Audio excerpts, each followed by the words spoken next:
Listen, listen, man. It's getting kind of crazy. It's getting kind of crazy when we talk about LeBron James. We are reaching uncharted territories.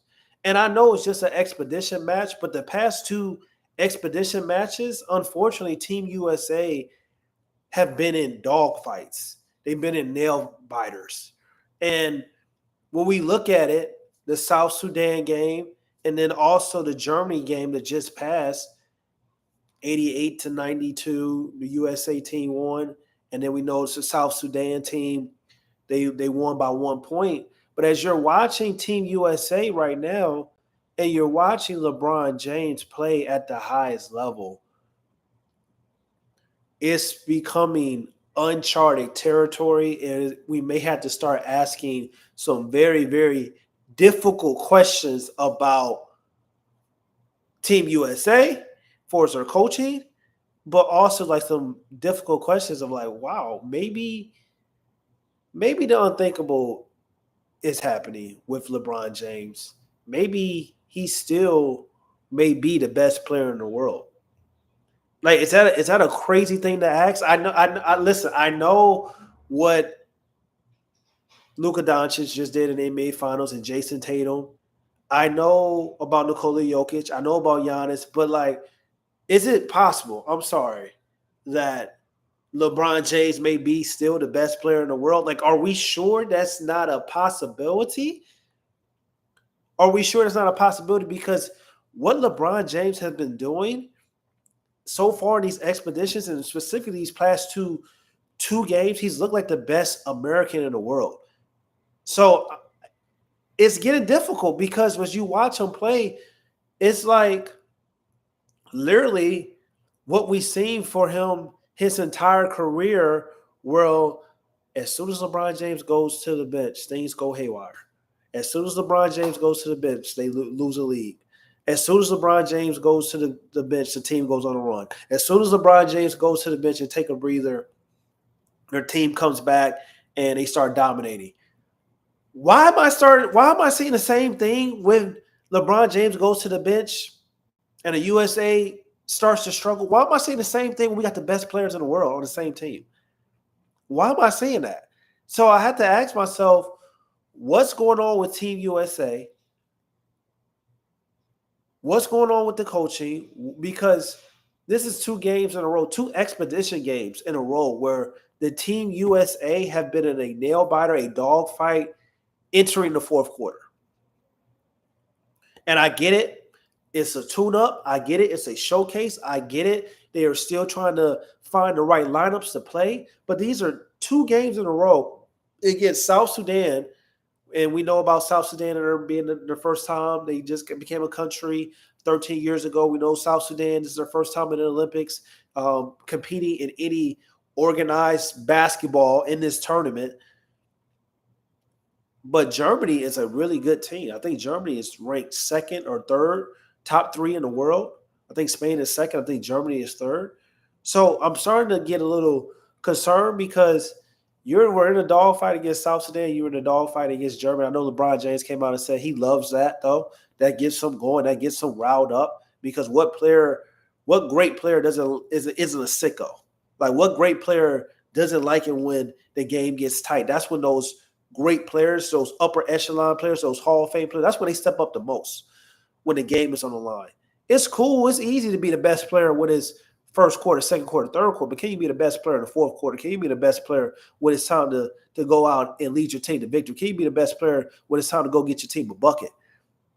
And that's what LeBron James has been doing the past two games, and he's been the best player. And also Anthony Davis. Him and LeBron James have both been the most impactful players so far on Team USA, specifically these last two games, but also like if you look at the totality of these five expedition matches, whether it's LeBron James controlling pace, whether it's LeBron James getting downhill, whether it's LeBron James operating and finding the right reads in the half court. And then you got Anthony Davis, who has just really been controlling the paint, offensive rebounds, defensive rebounds, block shots, roaming on the defensive side of the ball. He's been phenomenal. He's been special.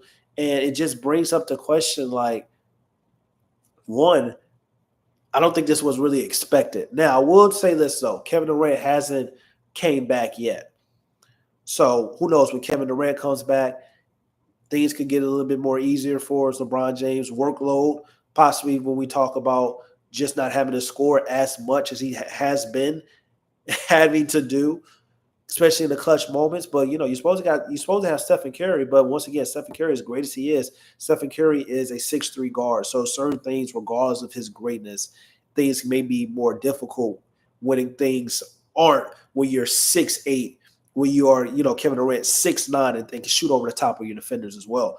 But LeBron James has been special. LeBron James has been phenomenal. He's 39 years old and it's looking like the best American, the best player on Team USA. It's getting kind of scary. And it just goes back to show you that my biggest concern is watching LeBron James and watching Anthony Davis play. If you're a Laker fan, you like, what the hell? They're still showing that they can go out and win a championship. But the incompetency that the Los Angeles Lakers front office has been having these past couple years, few years really, is very, very concerning because right now LeBron James is still playing at this level and Anthony Davis is looking out of this world as well. And he had his probably best season since 2020, since he came to the Los Angeles Lakers last season. And it looks like potentially he can go, and he was healthy. He played the most games he's been in his tenure with the Los Angeles Lakers this past season. And it seems like he's on a mission to continue to change that narrative. Like Anthony Davis has always heard, continue to change that and prove that he's put that behind him and stay healthy. But also he's looking like a force, like a dominant player. And we're seeing right now defensively with AD and Bam how lethal that is. It's kind of like maybe Anthony Davis has been right this whole time. And regardless of people feeling like he's a center because he's playing most of his minutes at center. But if you get another big man, you allow Anthony Davis to do some more things defensively and also offensively as well, where he doesn't always have to pound and get rebounds because you have another big man that's able to do that as well for him. Because we're seeing it right now when he's playing with Bam, when he's playing has a two-way wing and that can guard 1 through 4 like Jason Tatum. I know the Los Angeles Lakers not going to find everything that fits like what they have on Team USA right now, but like when Tatum, Bam, and Anthony Davis on the floor together, it is hell. It is Rutgers Island. And like the defense that these guys are playing is very special, very phenomenal. But once again, when Anthony Davis has another big man next to him, particularly a center, he looks even better defensively. And that's scary to even think about. But right now, LeBron James and Anthony Davis have been the most impactful players on this Team USA's roster so far, especially these last 2 games, are probably so far this entire expedition. And once again, Kevin Durant will return, so I'm not going to say that like LeBron James is automatically the best American player right now, but he's been playing like it. Anthony Davis has been playing like it. And once again, if you are a Lakers fan, I know you're like, what is going on? Why can't we build around our 2 stars? Because clearly they're still as great as the teams in the Western Conference, but like it's all about matchups, it's all about situations. And last time I checked, the only team in the past 2 years that's really been giving the Los Angeles Lakers trouble has been the Denver Nuggets. So why not go out and try to maximize finding the right pieces and putting the right pieces around LeBron James and Anthony Davis, especially if you're watching this tournament right now, you're seeing how lethal, how dominating they can be. Anthony Davis offensively and defensively, LeBron James still offensively and playing that old man game. Man, who knows? It's concerning if you're a Lakers fan. But once again, Team USA got to figure some things out, and I'll talk about more about that on the preview towards when the games really start to count. Because right now, this is 2 games in a row where we're seeing we're seeing Team USA. I'm sorry, in a dogfight. Like they shouldn't have been in a dogfight against South Sudan. Germany has some great pieces. They play. I love their action sets that they run. Like they do a lot of good things offensively as well, and also they're tough. They're tough minded. They're not going to beat themselves.